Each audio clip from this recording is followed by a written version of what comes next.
Hi, it's Cheryl Durst from IIDA headquarters, and I am indeed honored to be joined by Mavis Wiggins, FIIDA, one of our newly inducted members of the College of Fellows.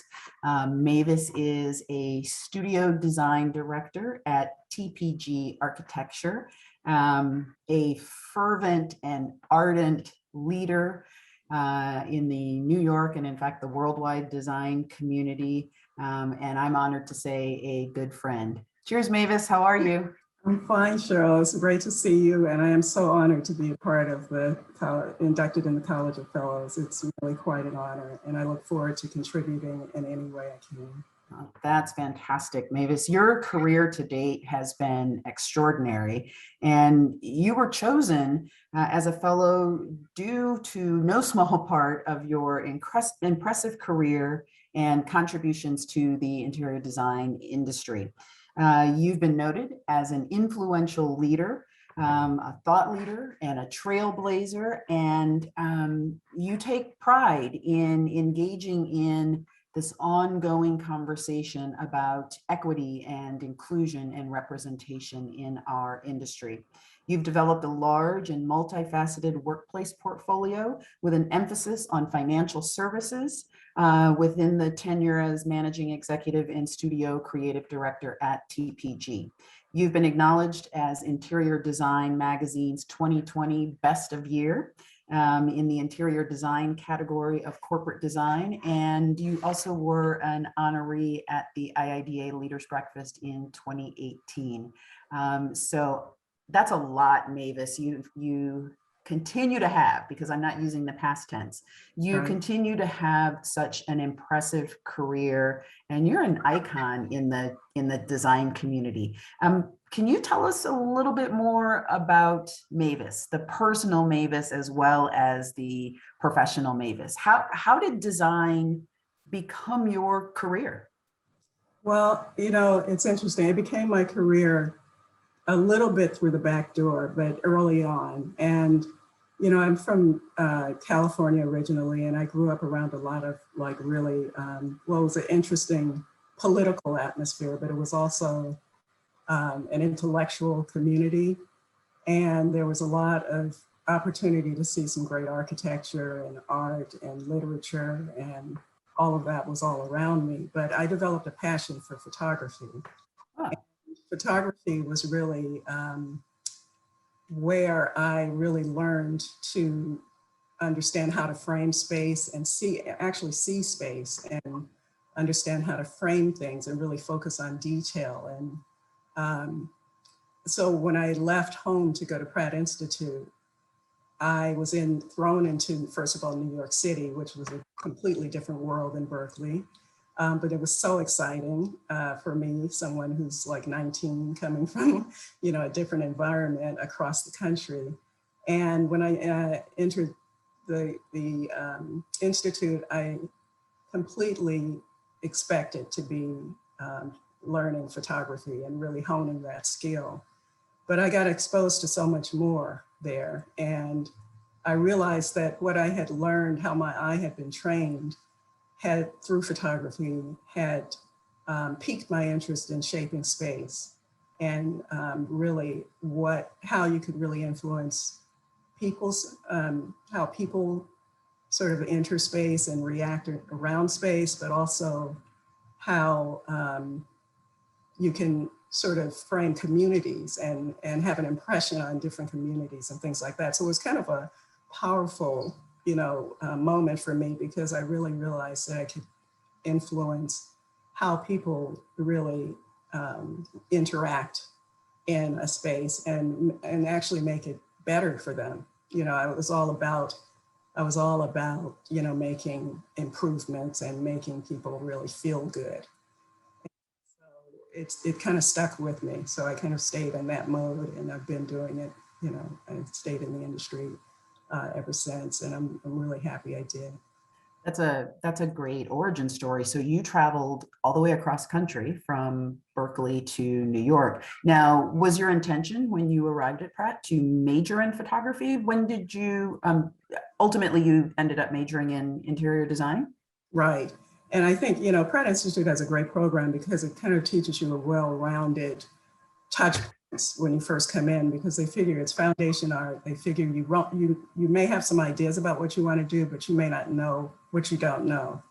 And it was really good for me to have that exposure because it did sort of steer me in different directions. And while I continued to enjoy photography, my passion really became interior design and interior architecture. I had a great instructor at Pratt that influenced me, Joseph Paul Durso, and he really kind of set me on that path to influence how I approach design, how I see design, how I think about it. His approach, he is a minimalist.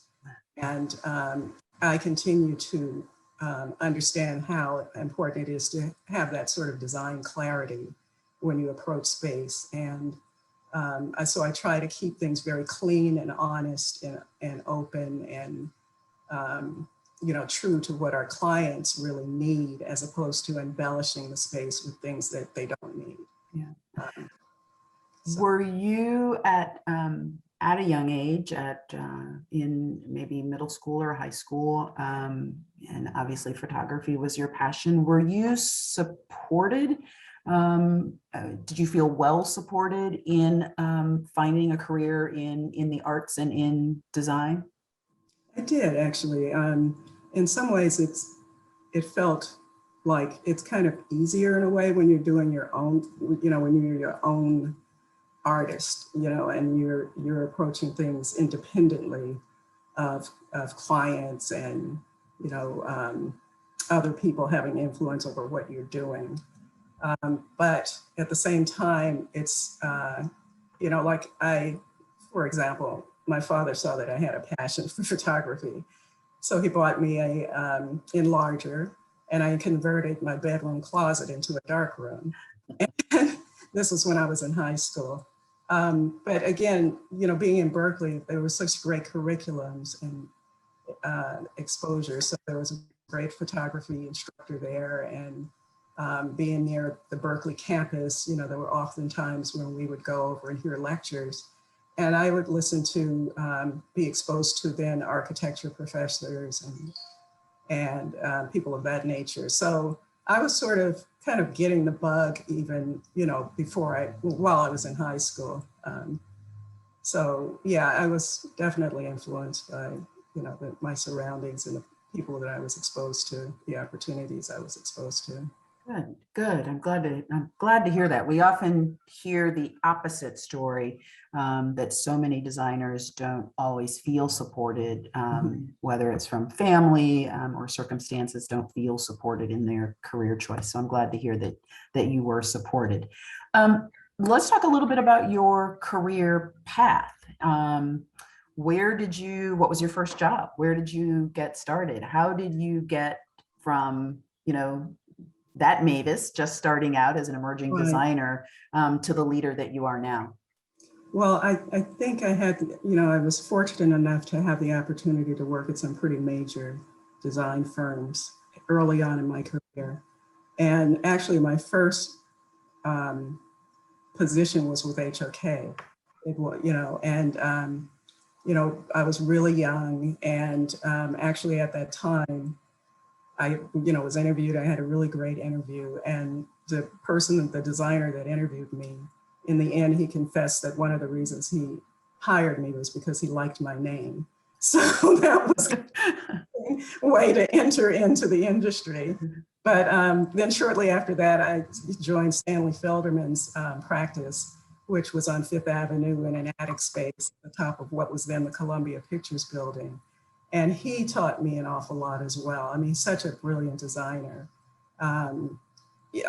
just brilliant and so much fun and some great projects, and just a kind person and very generous. And so I was able to work with him for a few years, and then, you know, Bill Pedersen and Cone Pedersen Fox. So I had some great opportunities to work with some really strong designers and be mentored by them.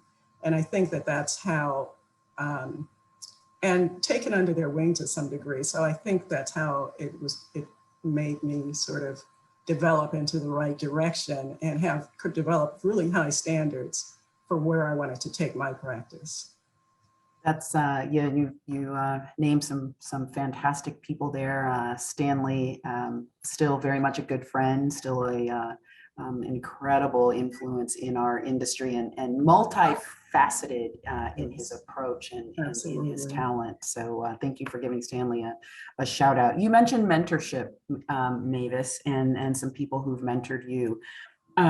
Let's talk a little bit more about that. And for some of our younger members or folks who are emerged in their career, how important is it in finding that ally, that champion, and that mentor, right? And that person that doesn't always need to be a designer. That clients can be mentors as well, correct? Absolutely, absolutely. And I think it's important to just keep your mind open and your ears open and your eyes open, and don't be afraid to embrace or ask questions or embrace people. I think people really are very interested in helping others, for the most part. And if you don't ask, you don't get. And I would encourage everyone, young people, and I continue to be mentored, honestly. So I don't think you ever get to a place where hit a plateau, or you shouldn't get to that place. And I learn a lot from my younger staff as well. So I think it's a two-way street. I think it has to continue to be a dialogue. And I think it's very important to have that kind of support and, kind of dialogue and information exchange that allows you to grow and to stay fresh. And so I would encourage everyone, young and old, to continue to reach out to people. And it doesn't, like you said, it doesn't have to be people in the industry at all either. I remember going to hear Toni Morrison read, about some of her work, and just being in that crowd and having the opportunity to talk with people and meet people that were in a completely different industry, but still had passion. And, you just continue to learn from those experiences. So I think I would encourage everyone to just get out there and just embrace wherever they can. While it's not a new conversation, Mavis, certainly so many in our industry have become more aware of a lack of diversity and inclusion and representation in our industry. There's historically underrepresented groups that haven't seen design or haven't been invited into design as a career. And representation is something that you speak so eloquently about and its importance. Let's talk a little bit about that now and what it means to see others who look like us in the design profession and some work that you've done around that. Just being you is actually the work you've done around it. But let's talk a bit about representation and why it's important. Yeah, I think it's really important because I think diversity is important, period, because everyone has to be represented and everyone has a voice and everyone deserves a voice and a place at the table. And I think that if you don't have that, then you're really missing out. You're losing a large knowledge base that will help improve the direction of everything, not just design, but everything. And I think we're seeing that over the last, couple of years because of the pandemic and all of the other things that have happened. The demonstrations and the marches and things like that, where people actually came out and started to speak out openly about these things.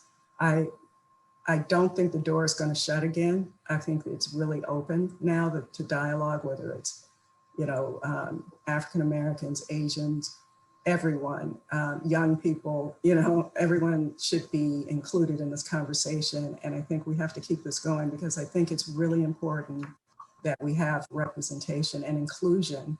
And one of the things I want to get involved in with this fellowship and any other way I can, is to really think about how we can make this stick and how we can start to bring more people into the fold. I think it starts in high school and, really trying to promote our industry and really get people exposed to it, and then embracing it with recruitment and things like that. So there's a lot of talented people out there doing some great things that don't really get a shot sometimes. Right, right. Mavis, I know that there's probably someone listening to this and watching you who may be the only person who looks like them in a room or in a presentation or with a client. You've been first, you've been only, you've been different. What advice would you give to designers who might feel as if or know they are the only person in the room, right? It's lonely and it's uncomfortable. You've endured that. What advice would you give to that designer out there who's feeling a bit lonely and uncomfortable, but they've got a seat at the table? They're there, but it can be daunting sometimes. It can be, and I have developed a pretty thick skin over the years, although it may not look like it, but I have had to, because I've had to endure from the beginning. And when I first entered the actual workforce, it was difficult. And it wasn't always from the industry side, it was from the client side as well. There was this feeling sometimes that you felt that they didn't think that you could do this job and they didn't really necessarily want you.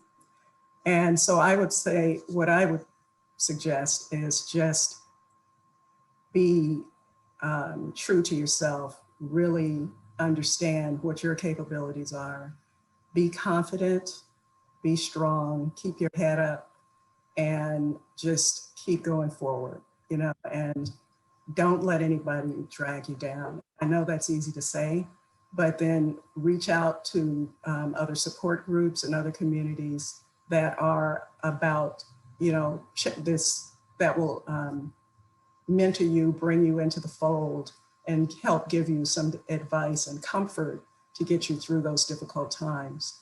But you just got to keep forging ahead and believe in yourself, and don't let anybody take you away from your dream and what you can do. You know what you can contribute, and you just got to keep going. And that's what I did. I just kept going. And finally, people recognized through the work I was doing that I did have something to contribute. I was contributing, and not only was I contributing, I was educating people along the way. And I think you just got to plow ahead and really try to keep your head up and not let anybody bring you down. So. Good advice, wise words and good advice. You use the term support group, and I have often heard designers refer to IIDA as their support group. We're a membership organization, of course, but it's also a collective voice of design. What has IIDA meant to you over your career? The IIDA provided that community support for our industry. Cheryl, you are at the helm of that. And, one of the reasons I really got involved in the IIDA was because of you. And I could see the work that you were doing, how you were lifting this to a different plateau. And, not afraid to talk about the tough conversations. And, there was a certain honesty and sincerity. And I think it's the board members, everyone that I've been in contact with involved in the IIDA seem to be like-minded. And I thought, this is a great organization. Let me see if I can get involved in this a little bit more. And, just the conferences, the lectures, the different events that are brought forward. I think all of that is really good for our community. We're a pretty tight-knit community as it is, but this really brings us all together to meet each other and talk about things, and not just the lighthearted things, but the tough conversations as well. I think that's important to continue that going. So I have really gotten a lot out of the IIDA, whether it's mentoring, whether it's being involved on some of the boards where you actually have competitions that I've been invited to be a juror on. All of that just keeps you fresh and relevant, I think. Perfect. That's perfect. Fresh and relevant. I love that. And thank you for those kind words too. Mavis, you've seen a lot of change in this industry and maybe some shifting in attitudes around maybe the stature of interior design or the value of interior design. Let's talk a little bit about that. Maybe what are some changes that you've seen over the years in the practice of design, the regard for the interiors profession? Mm-hmm. Well, I think when I first started out, I think there was a big emphasis on just how you approach design for this client, and you kind of problem solve for them, and you create these nice spaces and things like that. But now I think it's evolved into a thing where the clients really understand the value of what you bring to their business, and how their staff regards, what is important for them and how they function in the space and how they perform. If you can elevate how the staff performs, then it's really good for business. And so I think the business of what we do and how it affects our clients has really been elevated. And also just the idea of, just what we bring to the table in terms of our knowledge base. Clients are reaching out to us and asking delving into some pretty deep questions about how we can affect their business practice. And so that's a big change, and that's forever evolving as well, especially around this post-pandemic world. It's like we are really been charged with really trying to come up with, answers and solutions as to how they should move forward and think about, what the future holds. And of course, we don't have all the answers because we're all evolving together and developing this, learning together. And we don't know what tomorrow looks like exactly, but we know how we can guide them. It's, with the knowledge base that we have. Yeah. So it's different than it was when I first started out, when we were just mostly focused on the aesthetics only. Right. That shift to strategy and business goals. IIDA has a book series called What Clients Want, and we were interviewing some prospective organizations, clients for the book. And one of them said, when we asked the question, what clients want, someone said they want Mavis Wiggins. You've really been referred to as kind of this perfect designer for clients because you're responsive and you really hear what they're saying. For our, again, students and younger designers who are watching, what's the secret to working with clients? I think you have to first of all, you have to hear them, but you also want to bring, like I happen to bring I think I bring a certain honesty and sincerity to the process. And again, I think it goes back to my early, training in Pratt, and just kind of understanding that it's not about us imposing on a client what we think we want to see. It's about hearing the client, understanding the client's needs, and really approaching a project that way, and to become a problem solver for them, and to give them the best end result and solution that you can come up with. So I think you just want to be honest, sincere, hear what they're saying, listen. And, one of the reasons I love being at TPG is that we are about really not coming with some self-prescribed design ideas for our clients. So if you look at our portfolio, it's pretty diverse, because it's all about teasing out what we think the client is, what's best for the client, and the best solutions for them. And so it's, you know, we try to, and we really like that because it becomes a new challenge each time. You know, you don't come with a stylistic thumbprint that you're imposing on anybody. You're coming up with new solutions each time that will hopefully be the right approach for that client. So. Perfect.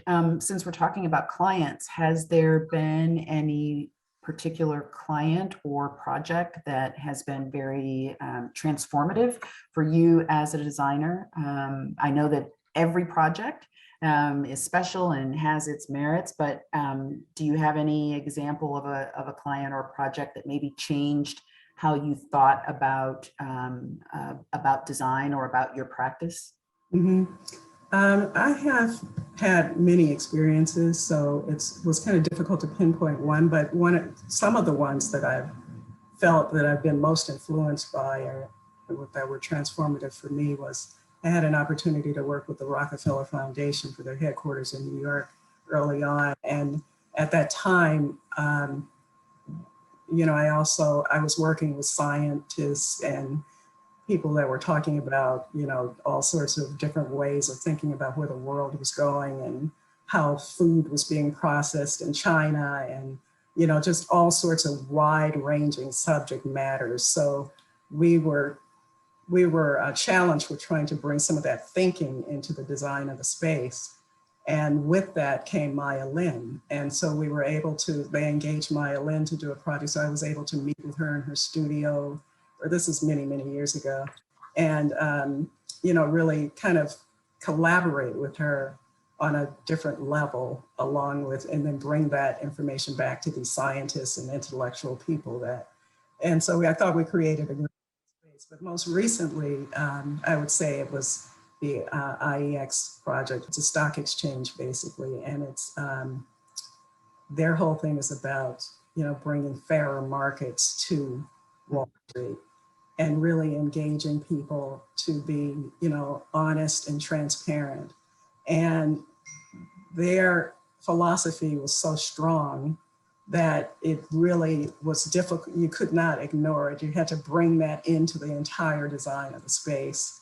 And so we were able to do that, just latch on to the whole notion of transparency, clarity, honesty, and bring that into the design of their space. And that was something that I thought was really affected me because it was such a great idea because, you know, the stock market can be a little, you know, challenging. And this company had really created a different philosophy, and they're doing very well, and they were really happy with the design. And it was truly a collaborative effort from the beginning, not just with the client, but with all of the consultants, because in order to make the space as transparent as possible, we had to make sure that all the systems were in place just where they needed to be and that sort of thing. Yeah. So it was a great experience. Thank you for sharing that. So it's been a challenging year and a half for all of us. What has kept you going? What has sustained you as we're kind of working our way through this pandemic? You know, I'm hoping that we come out of this in a more positive light. You know, it's been very tough, and but I'm trying to hold on to the positivity of it. In other words, trying to see the rainbow at the end.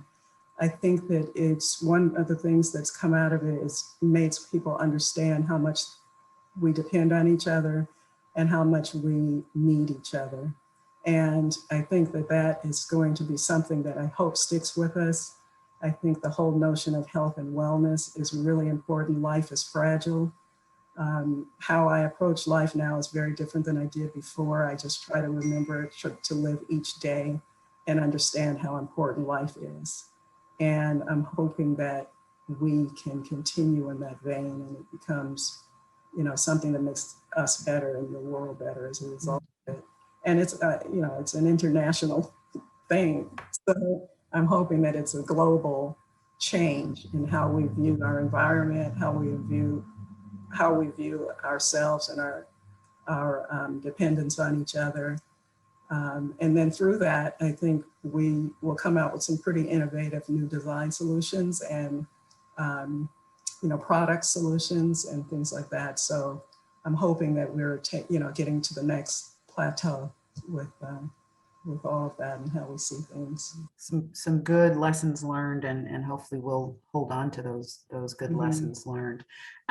Mavis, what advice do you have for designers who are entering the profession now? You've been around for a minute. You've seen things change, but there's a new generation of designers that are entering the industry, and they're entering at a very interesting time right now. What advice do you have for them? It's a tough time for them now, as we're living through this world. It hasn't gone back 100% normal yet, and we don't know when that will happen. So, we've seen some designers struggling, some of our younger designers struggling to get through this. I would just say my advice would be, make sure that you seek leadership. Don't be afraid to reach out, to talk about any topic. We get together with our designers 3 times a week, mainly just to talk about staffing, but we also talk about any sort of topics that they want to talk about or that we want to discuss. It could be, what art exhibit did you see this weekend? Or, what events have you gone to recently? And I think that touch base is really important. It's important to stay in touch as a group, and so you don't feel so isolated. And, but I think the most important thing also is to just be true to yourself and try to bring the best that you have forward. And then, the rest will fall into place. So I would definitely encourage designers now entering the field to not feel like this is going to be so daunting because of the way we're working now that you can't contribute, because everyone is contributing. Yeah. But also just make sure that you reach out and communicate and stay in touch, because that's really key. Yeah, we need to check on each other too. Yeah, for sure. So in a maybe volatile and challenging time like this, and you'd used the word earlier, support is important, and membership in organizations like IIDA is important. Mm-hmm. What does the word membership mean to you? What does that signal to you? Membership is part of a community. That's what it is for me. It means that you are, not only are you part of a community, but you're contributing something to that community. You're participating. And I think that that's important. I would suggest that everyone get involved, just try to stay involved in things, because you're always learning, right? So be, if you're invited to an event, go, because you're going to be exposed to to some people there that will be able to, you will definitely continue to learn from. Just be involved, just, go to the events, go to the lectures, participate on panels if you're invited, or even if you just are in the audience to hear what's happening. But I would suggest that that the younger group that is just starting out, or just stay involved. Membership is important. Join some of these organizations, IIDA and others, whether it's CoreNet or any of the other organizations, because I think that networking is really key too, because it keeps you in touch with not only each other, but what's happening in the industry. Yep, networking is indeed critical. So when you're not working, and when you're not mentoring, and when you're not doing all the things that are in your life, what do you do for fun? What provides fun and connection and continuity in your life? So I think art is a big thing for me. So, I definitely like to check out the galleries. I find that I'm influenced a lot. It influences how I approach design oftentimes, if I see a really good exhibit. I also just, I love nature. being in nature. And with that comes fishing. I love to do a little fishing from time to time because it's, I find it completely serene and relaxing. And, I grew up with three sisters and no brothers. And my father, I think, really wanted a son. So he really taught us how to get involved with some of these things that weren't traditionally, things that girls got involved in. And I think that kind of stuck with me. So I find that really relaxing. I love music. I love hearing live music. I've missed that over this pandemic. I found myself tuning in to a couple of virtual concerts, which were pretty nice. But all of that I find inspirational, music, art, nature. You collect things, don't you? Do you collect things, Mavis? Well, I collect a lot of photography. So I have a pretty big art photography collection. But I also have a passion for folk art. So I'll find, objects and things like that that I think are very interesting. I like to juxtapose sort of rough objects with slick, things as well. So I like to have a kind of a balance of a well-rounded, sort of collection of aesthetic that I like in my home. So yeah, and my husband's he considers himself a picker. So he'll bring home some of their pretty interesting objects too. He's learned a lot from me, just from the, training his eye and things like that. So he's brought home some interesting things that now we're in the point of getting to the place where we're boxing up because we have too much in the house. Too much stuff. But yes. That eye of that photographer for detail is still very much with you. And I think via Instagram, I've seen that, every now and then I think I've seen some spectacular bangles and bracelets that you've collected too. So we share that. We have that in common. Yes, we do. So last question, Mavis. What are you excited about? What are you optimistic about in terms of either the personal or the professional, or in terms of your passion or your projects? What are you excited and optimistic about right now? I think design is going to be transformative, in the workplace and that sort of thing. And not just the workplace, I think it's going to affect us in every avenue. And so I'm kind of excited to be a part of what that means and how, being an influencer in terms of what that's going to look like. And, this whole post-pandemic world, I think is going to look a little bit different because we have learned a lot from this. And we're also at a place where we're really, trying to entice people back in the workplace and that sort of thing. And what does that look like? Mm-hmm. So I'm excited about that. I am excited about the fact that I think we are now really have an appreciation for one another that we didn't necessarily have before, not in the same way.